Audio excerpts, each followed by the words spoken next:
Welcome to Catherine and Ryan's post first major marathon debrief. We're going to be answering questions. I put it up on my story on Instagram and asked them for what you wanted to know. We're going to be answering some questions from everyone and just chatting about the experience in general, doing a bit of a debrief. Yeah. Ryan's excited. I'm absolutely buzzing, guys. And he actually, I did tell him the questions 2 minutes before I started rolling this, so these are not So this prepared. is my in thought face. Yeah, these are not prepared. Okay, so the first thing that came from most people that loads of people just said is pretty much everything. Overall, what is your thoughts on your first major marathon? What a question. Overall, it was an incredible experience. Seeing the thousands of people just running down the road, especially over the bridge, because you kind of get, over Sydney Harbour Bridge, you kind of get, personally, I got to the top of it and I can kind of see over everyone, and you just see thousands of people running down the middle of this road into the city, which was really, really cool. It's so wild. To put it in context, this is our second ever marathon, our first major, and our first one was Belfast. And there was, which, by the way, Belfast was absolutely class. Yeah, we really liked Belfast. In 2025. But there was 12,500 people did that, and there was 35,000 people did Sydney. So it was a huge step up in terms of the amount of people and just how vast it felt, I think. Yeah. I don't know, I've said this to a few people that I've been chatting to since. I was actually speaking to a girl yesterday who's done 13 marathons, done a load of the majors, and that's what I was saying. I don't know if this is generally what Sydney marathon is like. I don't know if this is because it was the first year Sydney was a major marathon. But I just think the buzz around this was unbelievable. The day itself was incredible. The marathon itself was unreal. But even the whole lead up to it, obviously we were doing a sports tour, so we had activities ahead of time. But our whole hotel basically in Sydney was doing the marathon. And I put up a video of the shakeout run. Everyone was doing a shakeout run on the Saturday, the day before the marathon, and it honestly just felt like the whole of Sydney was out running. It felt like even if you weren't running the marathon, you were getting involved in the shakeout beforehand, you were down supporting. There was just such a buzz around it. I thought it was absolutely class, and I don't know if that's around every major, if that's Sydney in general, if it's because it was Sydney's first year as a major, I don't know. But going off that experience of that being our first major, I would honestly say to anyone, go and do it. And as I say, I've been chatting to a few people since who've done majors, and they all say that that's not just Sydney, that's the general buzz around majors. There's just, people are there so excited. It just feels like everyone's coming together with a shared love of pushing themselves, challenging themselves, and the support around it's unbelievable. I just thought it was class, if you can't tell.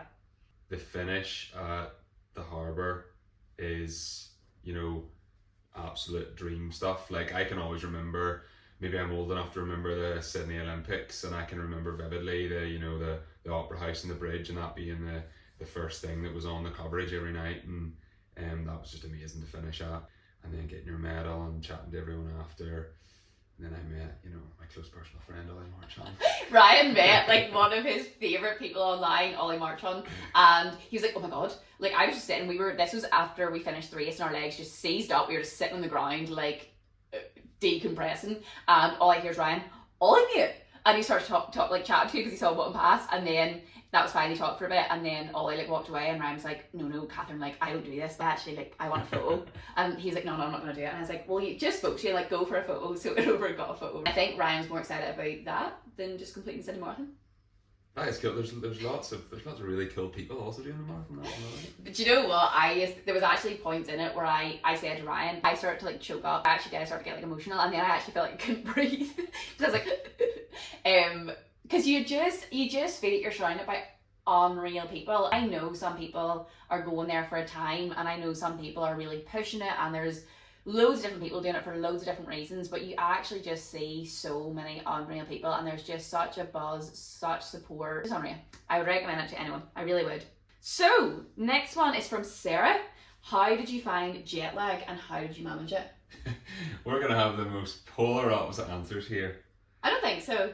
I don't think so. I was grand. I hate saying that because I know people. Grand. No, I know people really struggle with it. I slept on the plane firstly, which was handy. We got there, and the race. So we got there maybe 5 days before the race itself. So that's one thing. The races are very early in the morning. So we were up and ready at 3 a.m. for the start of the race.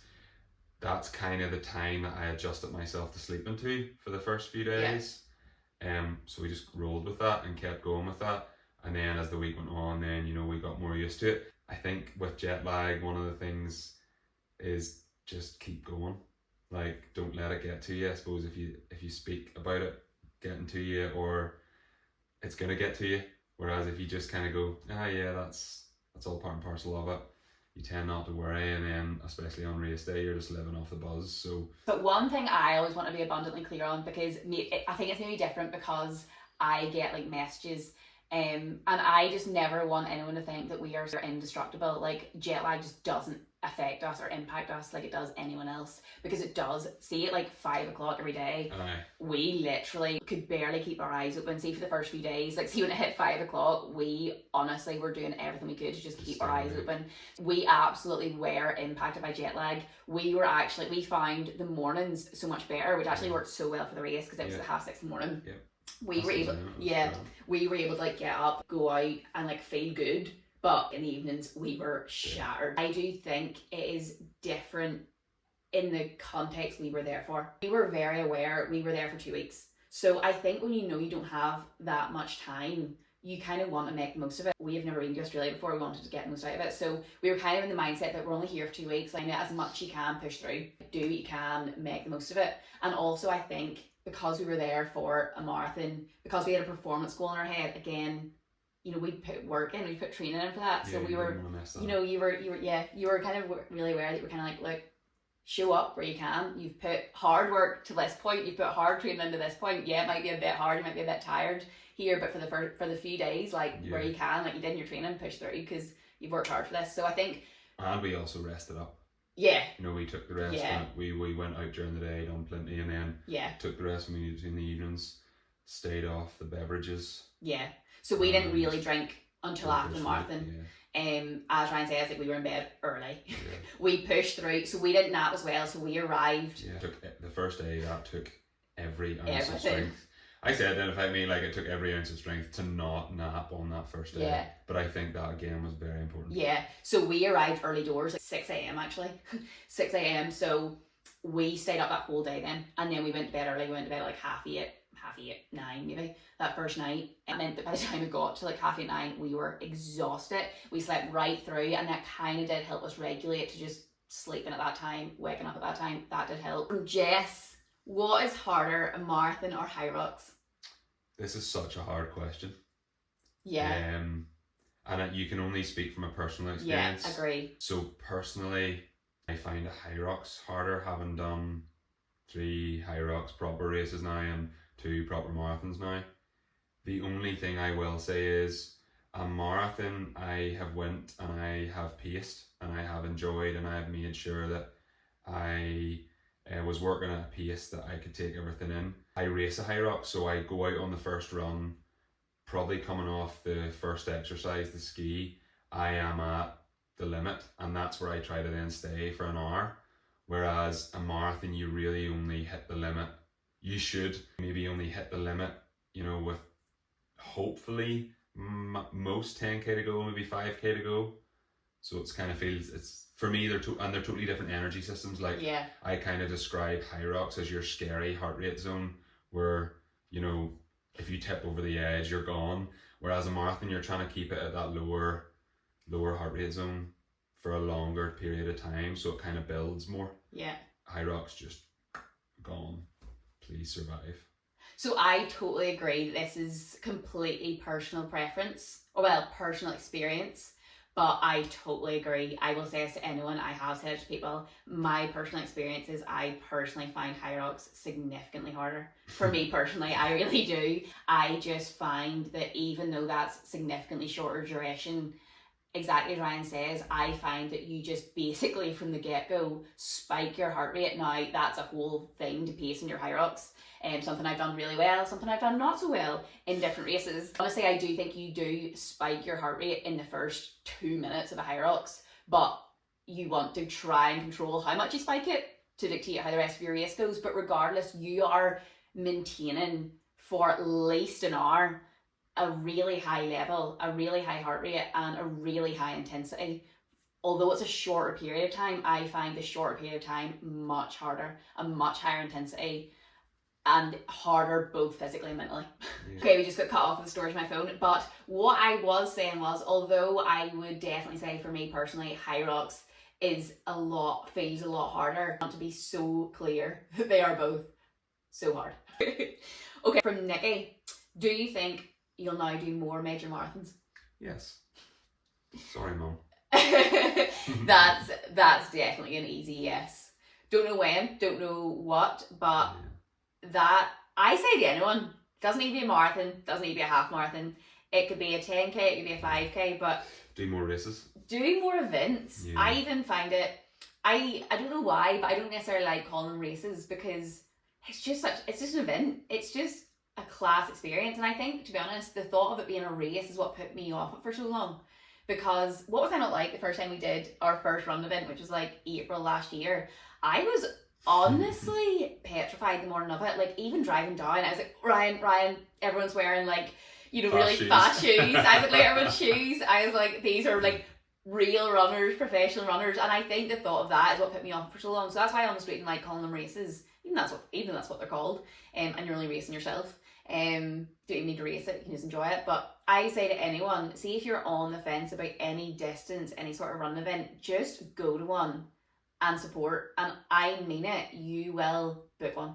You will. It's just such an unreal experience. I think the running community is kind of like no other.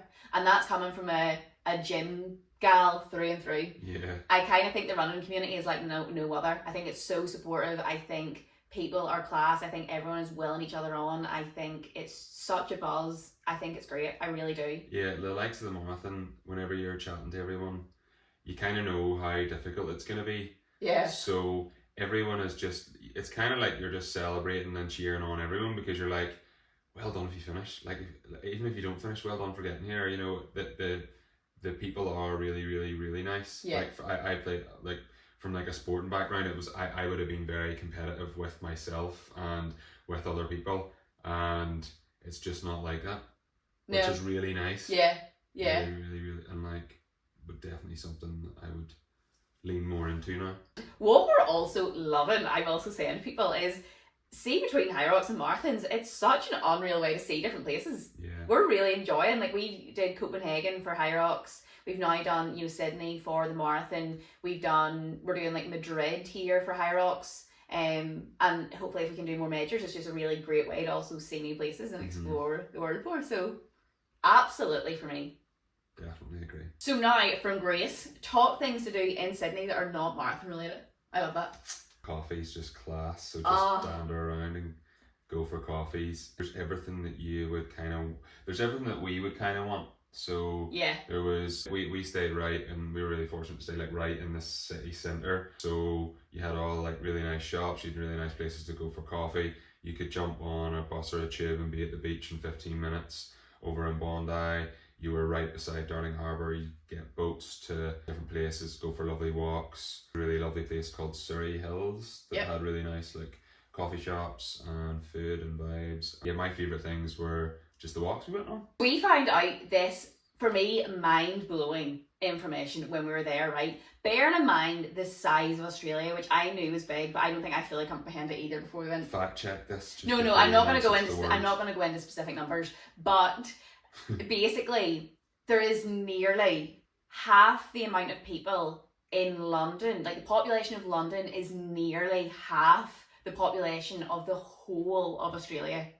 Bearing in mind the size of Australia, like, that genuinely blew my mind. I couldn't really get my head around that, but obviously it's because so much of Australia is like empty and stuff as well. I get that, but that's reflected in Sydney from where we were. Like, it's a massive city, huge built up buildings, so much going on, so much shopping, so many businesses, but it doesn't feel anywhere near as dense as London. You can hop on like the trams, you can hop on the trains, and you have room. It's nowhere near, people are not rushing. The streets are much less populated. There's a buzz about it and it's great, but it's not as chaotic, I find. So you have the hustle and bustle of the city in a nice way, but exactly as Ryan says, and you're literally 5 minutes from a beach. So I would really recommend some shopping, and we don't usually do that while we're away, but like, see shops like Uniqlo, which we don't have over here, things like LSKD. There is amazing shopping, like Westfield. It's incredible. You will actually get lost in it. It's so big. So many of them as well. Yeah, shopping's amazing, but I would go, the walks are unbelievable. Bondi to Coogee is really good. I would recommend it. Bondi Beach is class. Bondi Beach is amazing. I would definitely visit Bondi. Rose Bay to Watson's Bay walk is amazing. Take a boat trip to Manly. The boat trip over is stunning. You see the Harbour Bridge, you see the Sydney Opera House from the water, and it's amazing. And like the wheel trip was really good. no, I was going to say that I would really recommend a wheel watching trip. We only caught a tail. So we were a bit unfortunate. We saw loads of dolphins. We saw a tail of a whale, but like we saw loads of dolphins. But we were lucky. And they just said it was a particularly quiet day. But like we know so many other people. It's not just things online. We know so many other people who went out and seen them jumping and everything. It is incredible. So obviously it's luck of the draw, but I would still recommend it. It was still a good day out. Some guy showed me a picture, right, of in between his medal. So the medal had like a wee hole in it. A picture with a wheel. Now AI, I don't know, but it was pretty cool. Sundays. Go to, if you like cinnamon rolls, go to Sundays. I've also been told, now we didn't actually get a chance to do it just with the way the marathon fell, because obviously the marathon was on the Sunday, and we were kind of like resting up on the Saturday and things, and we had to check it around and things planned. So the weekend markets apparently in Bondi are class, and they have a really good cinnamon roll bun there, but also just really good markets. They're just the weekends, but I think they're every weekend. We didn't get a chance to do. And then also every Saturday, which we didn't know until after the fact, which I'm sad about, but every Saturday at Harbour Bridge they do like a full fireworks display every single Saturday. That's class, but again, just with our travel it didn't sit in, we didn't see it. But also I think for this month it's changed. It's not fireworks, it's like a drone show, but it's unreal. Mr. Wong's, I thought, did live up to the hype. This place was class. This was a recommendation. Yeah, the funny thing was, like, we got like a family size portion of rice as well, which everyone in the restaurant kind of laughed at when it came down to food. So we ordered like duck spring rolls to start, because actually Savannah, who was also doing the marathon, recommended it to us. It was her actually recommended the place. So we got the duck spring rolls to start. Best duck spring rolls I've ever had in my life. And then we got a main each, and we're getting fried rice. We were both going to get fried rice with our main dish because we were hungry, but we were ordering it, and the waiter was like, honestly, I think that's too much food.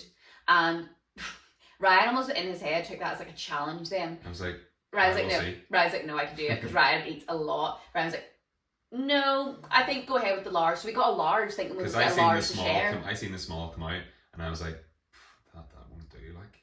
But he repeated it like 3 times at least. I think that's a bit much. I think that's too much. And again, every time Ryan's like, no, I think thanks, but I think like, no, go the large. This came out, and I mean, it basically wouldn't even fit in the table. It was this, I've never seen a bigger plate of rice. Like, we really do like our food. It was a mountain, to the point all of the tables, and I'm not exaggerating, all of the tables around us just started laughing and like looking, and I actually like shriveled. And all I could do was like laugh awkwardly. And the more they laughed, the more I challenged myself. So then Ryan was like, no, well, I'm eating this. So like, Ryan, I ate approximately 1 kilo of rice. But the place was unreal. Honestly, unreal. Apart from the portion size, the quality. They're generous. Final one. Oh, sorry, and what I was also saying as well, definitely go to Manly. The boat across to its class, like the views on the boat across are amazing, but there's a walk there as well, Manly to Spit Bridge, and again, stunning, so stunning. The walks are absolutely incredible. We also did a day trip to Blue Mountains. Blue Mountains was unbelievable. Oh yeah, that was class. What is your best piece of advice that you got for the marathon that you used and that you would then say to other people?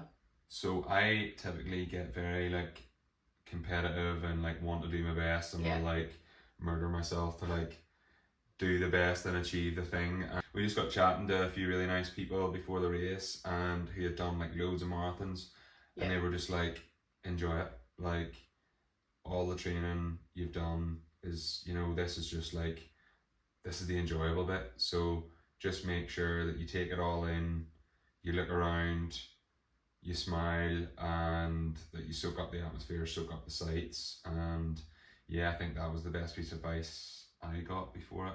Owen from Sports Church, who we were doing with, shout out Owen if you watch this, probably not. But definitely not. But Owen said something to us like basically the first day we arrived, and I totally agree with it. He basically said like someone that he knows that was there on the trip has done so many marathons, and basically like his only ever regret when it comes to marathons is the ones where he was really chasing, not Owen, the person he knows, was really chasing a time. When it got to the point in the race where it maybe just didn't go the way, and he realised he wasn't going to get it, he basically dropped the head and was just like, I just need to finish this now. And just, you know, just let yourself get, as we all do, get into like a negative headspace. You're not enjoying it. You're literally just finishing off the race and taking nothing else in, and they're the only regrets he ever has around marathons. And also when you enjoy it more, like it definitely is like scientifically backed that you can go harder at a lower RPE. Me smile. You all think I'm joking. I think some people think that I run around just dancing around the marathon and like not taking it seriously. I absolutely take it seriously. I really do. But I really just believe that if you smile throughout it, if you shout at the crowd, if you honestly, if you tell yourself you're okay and you're enjoying yourself, it will make it feel less difficult. It will make you believe you are okay and you can keep going. The second you start focusing on the pain, on how hard it is, on how dead your legs feel, on how tired you are, that's all you'll see. It really is, and then it just makes the rest of it so much harder, I think. Like there were little bits whenever I knew you were in the grind where you just let out the biggest like woohoo, which was for thank you for everyone else for supporting, but it was really you shouting at yourself, like my biggest piece of advice, this probably sounds silly, but honestly it is really makes a difference. So something I'll talk about again in another video. I'm doing another video on fueling, which I think is massively important pre and during. And that's a whole separate video. But you will hear me talking that about how important I think staying hydrated is. For me, it's actually one of the biggest things. Fueling's massively important too, and I'll talk about that. But for me, hydration makes such a difference. So I personally recommend taking water at every single session, even if it was just a small sip, a little bit makes such a difference. But in Belfast, it was great because they had little like kids bottles, so you could literally just like pull up the cap and drink it, which was much easier to drink. But obviously, I appreciate that's probably not going to happen in every marathon and not necessarily possible. So most marathons, like it was in Sydney, it's paper cups. I know what you're going to say. So I mean, like I am that person. In Belfast, I took one cup. There was cups at some points. I took a cup and literally just went and take a drink and just threw it all over me. Didn't get a single bit in my mouth. Took more up my nose and in my eye than I did through my mouth. So before Sydney, a guy said to us to get a paper cup, pinch it in the middle, so it almost becomes like a little watering can, and you literally just then like tip it in, and even when you're running it is so much easier to drink and actually drink it instead of throwing it all around you. Genius. Oh, there was one more. Sorry, I missed one. This is quite an important one. Because that's actually the other thing I was going to say, and I just realised this was an important one. So there was a question as well from Rachel. How did you find fitting marathon training around life? And this is something I want to talk about because I also do want to be clear. See, as unbelievable as an experience it was, see as much of a high as it is, see as incredible as you feel crossing that finish line and how massive an achievement it is. And I would recommend to anyone who's thinking about it, that is my overarching thoughts on marathon, by the way. I would highly recommend it. I think it's incredible. I think the feeling after it is unmatched. I think the experience is everything amazing. I think it's unbelievable. I would recommend anyone, but I never want to undersell what goes into leading up to that. Okay, because like people say this, but it is true. Now, I would say we didn't let marathon training take over our lives. I think marathon training can take over your life, okay? I think it can. I would say we didn't let it. We personally did still have some nights out in our marathon training block. We did still drink at points, not loads by any means, but we did still have. I personally significantly cut down. No, we did cut down, don't get me wrong, but we did. I know some people cut out entirely, don't go out entirely, and we didn't do that. We still had nights out, we still had events. If we had things planned with other people, we still showed up and had those. We didn't, stop our lives.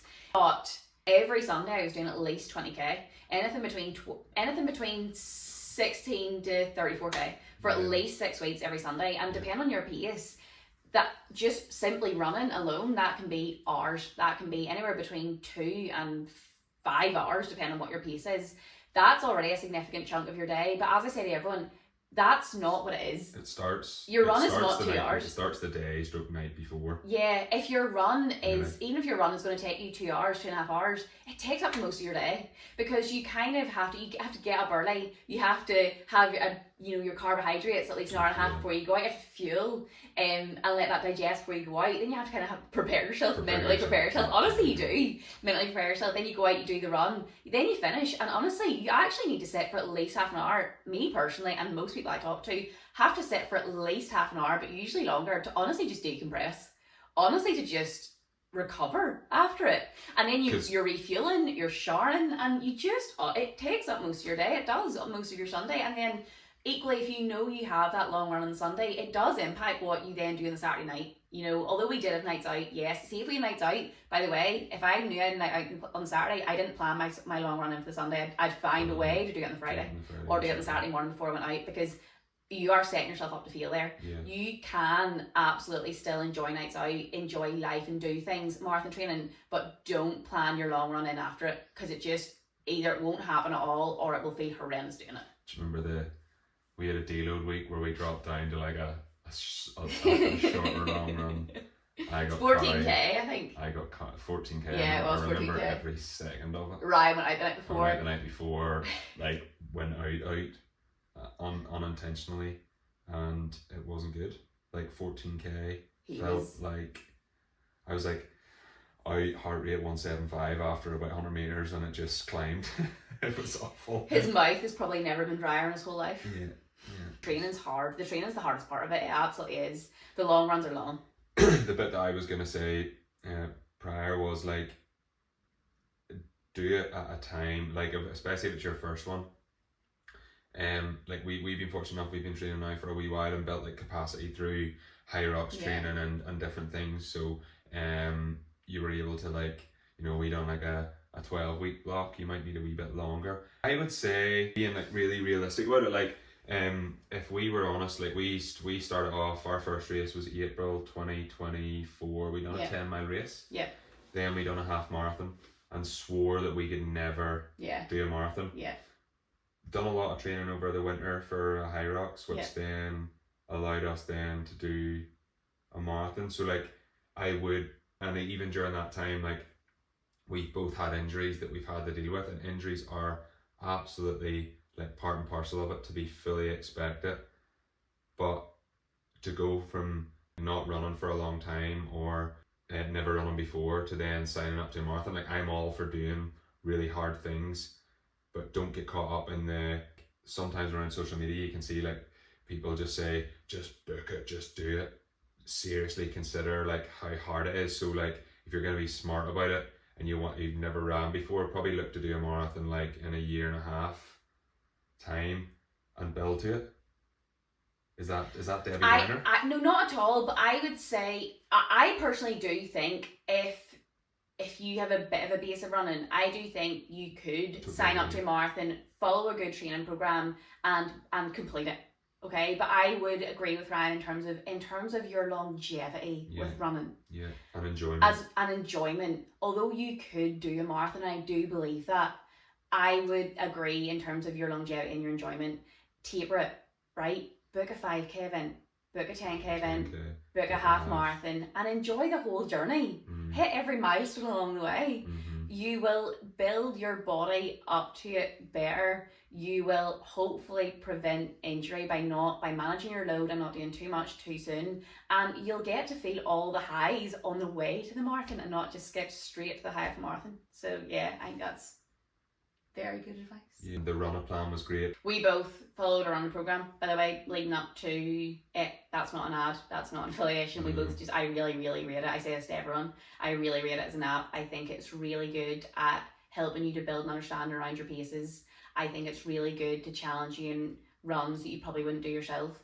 And I think it's great to give you a structure to your running and also ensure that you're not doing too much. It definitely helps you not do too much. Yeah. And I think I hear people talk about this all the time online about having intuition and being able to, you don't look at your watch and you go off your feel. See, whenever you're like us and you've just started to run, you don't have intuition, it doesn't exist. Whereas if you can look down at your watch or you can hear the person speaking to you in your ear, too fast, too slow, and you go, okay, right, my heart rate's this and I'm running at this pace. It educates you around pacing. Yeah. And then you can build, so this is what it feels like to be at 4:30. Yeah. This is what it feels like to be at 5:30. I think sometimes, especially us lads, can get a bit egotistic sometimes and go out far too hot at races, at paces that we can't manage. And that's all fun and games, but not when you're in the middle of a marathon, whenever you've absolutely cooked it 25k in. So like pacing's really important. Taking your ego out of it is really important. Yeah. Being realistic with your pacing, educating yourself on pacing. I know everyone says this, but it really is true. you will never typically regret going out a little Too bit slow. slower. You won't. You'll always regret going out too fast, because especially over the distance of a marathon, you can grow into it. You can build into it. If you start off slowly, you can absolutely claw back some time if you want to, but once you go out too hot and you blow up, it's so hard to come back. It's so hard. So I know you get the buzz of the start line and you get the buzz of the race, and we are not acting high and mighty because I went out too hot in my most recent Hyrox. Like, we all do it. We are all going to make mistakes, but like, really do try and go in with a bit of a plan. Keep that plan in your head and just enjoy the start of it. Yes, enjoy the buzz, feel it, but don't get caught up in anyone else's race. Don't get caught up in anyone around you. Stick to the plan, enjoy your surroundings, and grow into the race, because it makes such a difference. You know what I just think is so class? To round it up, and Ryan will tell you this, I kind of start running January last year. I keep forgetting. So about a year and a half ago. Race, really. Yeah, we both kind of really started running again January of last year, and I would say when we started, I started for a purpose. I started for Hyrox, whereas Ryan actually like enjoyed running. Yeah. When he stripped it back, took that pressure off, wasn't going out and killing himself every single time, actually like slowed himself down. He actually really enjoyed running. He really felt the effects of it. Whereas like, see, for the first while, and I was very honest with that, and I said to Ryan, like, I was doing it for a purpose. I still didn't really feel like I enjoyed running. Like, I still had to like talk myself into doing it. So I really had to like just stick with the process, keep showing up, because I did not fall in love with it straight away by any means. I didn't massively enjoy it, and I was really feeling like I was just doing it for a purpose to try and improve Hyrox and be able to do that. But I can honestly say now that I actually think I enjoy running so much more than like Hyrox. Personally, for me now, I think I do. I am honestly in a place where I generally look forward to my runs. I actually enjoy them. I actually get so much from them, so far beyond my performance in them. They are like my thing now, that if I am anxious, or if I'm like feeling like heavy on my chest, or I'm worried, or I'm stressed, like, it is one of the main things that will take that away every time I do it. And I actually really do look forward to it. Like, I really actually can say I actually kind of love running now. Like, I want to do it, I enjoy it, and I think that's, and I can't stress enough, when I started this a year and a half ago, that was so far from the truth. Like, I didn't enjoy it. I was just doing it for a purpose, and I had to really actually talk myself into doing it. So I would really say that don't think that we're just people who love running. Well, I certainly wasn't. Do stick with it. It is hard. It's still hard. I still find so many runs, I say this all the time, I still find so many runs so hard, but I actually can say genuinely now that I really love it and actually really enjoy it, and do generally really look forward to it because of what I get from it, even with it being hard. There probably is I kind of maybe was the same. There probably is like a point there whenever you first start running, you'll see all this, like, if you follow like any running page online, they talk about like aerobic base and etc. Whenever you first start running, you don't have an aerobic base, so you go out and your first few runs are horrible. Yeah. Because your heart rate just goes through the roof and it's uncomfortable. Get past that bit, then where you're keep then trusting the process, keep showing up. If you're consistent with your running for a long enough period of time, you'll be able to start running at a pace which is really comfortable. So where you can talk to your friend beside you. Yeah. I can remember whenever we first started running, like, if you just said to me, go out and have a conversation, I'd be like, what are you talking about? Whereas now, like, you could go out, run steadily along with your mate at a nice pace and chat away the whole time. So overall, Sydney Marathon was one of the best experiences I've had to date. I would highly recommend. We will be doing more major marathons first and many, hopefully. Yeah. Hopefully that answers everything. Any other questions, leave them down below. Any roundup? Running's class. What way to finish?